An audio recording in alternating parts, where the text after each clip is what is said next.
Assalamualaikum warahmatullahi wabarakatuh. Salam berbahagia untuk kita semua. Kami dari kelompok 2 akan memaparkan materi tentang menguraikan fungsi dan peran Pancasila sebagai ideologi negara. Di sini ada dosen pengampu pendidikan Pancasila yaitu Bapak Acep Roni Hamdani MPD. Lalu di sini ada anggota kelompok 2. Yang pertama ada Fani, kedua Fitri Andini, ketiga Friska, dan terakhir Siska. Untuk teman-teman semuanya, selamat menyaksikan video pemaparan dari kelompok 2. Assalamualaikum warahmatullahi wabarakatuh. Perkenalkan, nama saya Friska Patricia, NIM 205060198. Saya akan menjelaskan tentang sejarah Pancasila. Awal pembentukan Pancasila sebagai dasar negara, yaitu Pancasila adalah ideologi dasar bagi negara Indonesia. Pancasila ini terdiri dari dua kata dari bahasa Sanskerta. Panca berarti lima, dan sila berarti prinsip atau asas. Pancasila merupakan pedoman kehidupan berbangsa dan bernegara bagi rakyat Indonesia. 5 keutamaan penyusun Pancasila adalah ketuhanan yang Maha Esa, kemanusiaan yang adil dan beradab, dan persatuan Indonesia, kerakyatan yang dipimpin oleh hikmat kebijaksanaan dalam permusyawaratan perwakilan, serta keadilan sosial bagi seluruh rakyat Indonesia, dan tercantum pada paragraf keempat preambel pembukaan Undang-Undang Dasar 1945. Pemahaman kembali sejarah lahirnya Pancasila bagi bangsa Indonesia merupakan hal yang penting dalam memahami Pancasila sebagai sebuah ideologi. Selanjutnya akan dilanjutkan oleh anggota kelompok kami yang lain. Nama saya Fitri Andini Widya Hamidah dengan NPM 205060184.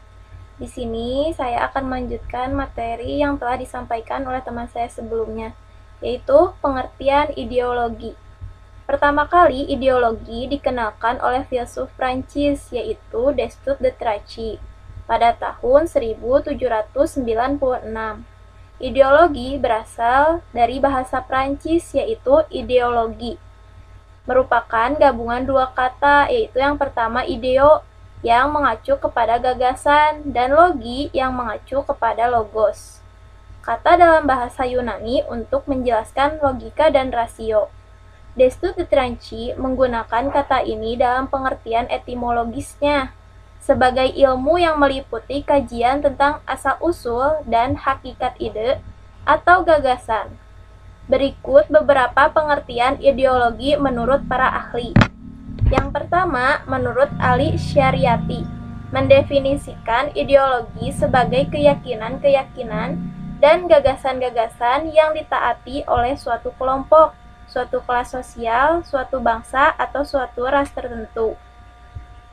Yang kedua, menurut Kirdi Dipoyuda, mengartikan ideologi sebagai suatu kesatuan gagasan-gagasan dasar yang sistematis dan menyeluruh tentang manusia dan kehidupannya, baik individual maupun sosial, termasuk kehidupan negara.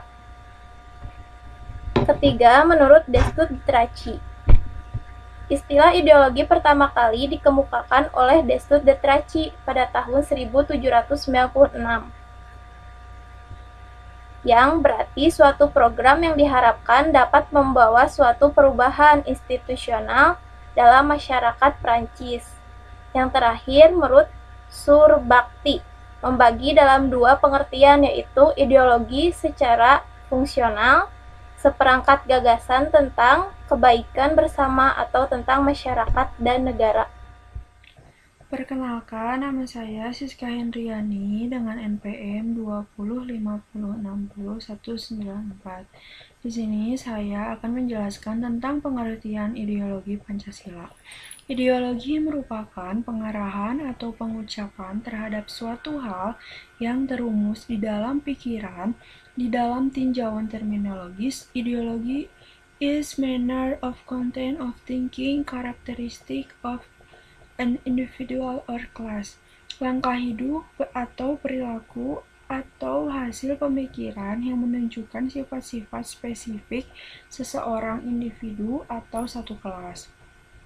Pancasila sebagai suatu ideologi tidak bersifat kaku atau tertutup, melainkan bersifat reformatif, dinamis, dan terbuka.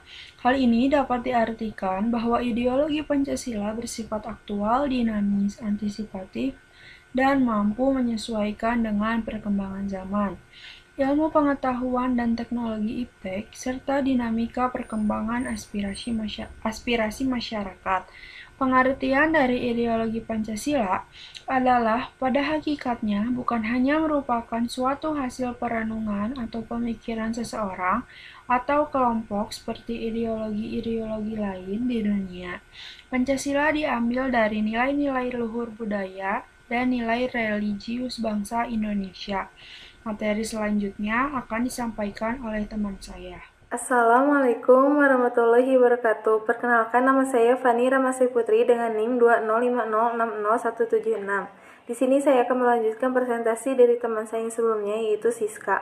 Di sini saya akan menjelaskan tentang fungsi dan peran Pancasila. Yang pertama, Pancasila sebagai dasar negara kesatuan Republik Indonesia.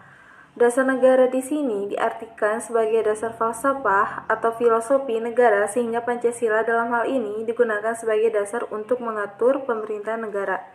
Yang kedua, Pancasila sebagai pandangan hidup bangsa Indonesia. Dalam hal ini, Pancasila sebagai petunjuk hidup sehari-hari yang juga merupakan satu kesatuan yang tidak bisa dipisah-pisahkan antara satu dengan yang lain. Yang ketiga, Pancasila sebagai kepribadian bangsa Indonesia. Fungsi yang satu ini dapat diwujudkan dalam berbagai bentuk, sikap, mental, maupun tingkah laku, ataupun perilaku beserta amal perbuatan dan sikap mental tersebut. Yang keempat, Pancasila sebagai jiwa bangsa Indonesia. Pancasila, jiwa seluruh bangsa Indonesia. Pancasila merupakan dasar ideologi negara yang menjadi pedoman kehidupan berbangsa dan bernegara bagi seluruh rakyat Indonesia. Pancasila berperan sebagai nyawa. Yang kelima, Pancasila sebagai sumber dari segala sumber hukum. Segala sesuatu aturan berlandaskan dari Pancasila. Sumber hukum di Indonesia bermakna sebagai pandangan hidup, kesadaran hidup atau cita-cita hukum beserta cita-cita moral yang meliputi suasana kejiwaan serta watak bangsa Indonesia. Yang keenam, Pancasila sebagai perjanjian luhur Indonesia. Perjanjian luhur di sini diartikan sebagai menyangkut ikrar atau ada kesepakatan yang telah dibuat di saat memproklamasikan kemerdekaan Indonesia. Yang ketujuh, Pancasila sebagai filsafah hidup. Pancasila merupakan falsafah hidup kepribadian bangsa Indonesia yang mengandung nilai-nilai dan norma-norma luhur yang disertai atau diyakini paling benar. Pancasila di sini merupakan sarana alat pemersatu bangsa yang sangat ampuh untuk mempersatukan Indonesia agar tidak terjadinya penyebab masyarakat menyebuk atau multikultural. Yang kedelapan, Pancasila sebagai cita-cita atau tujuan bangsa Indonesia.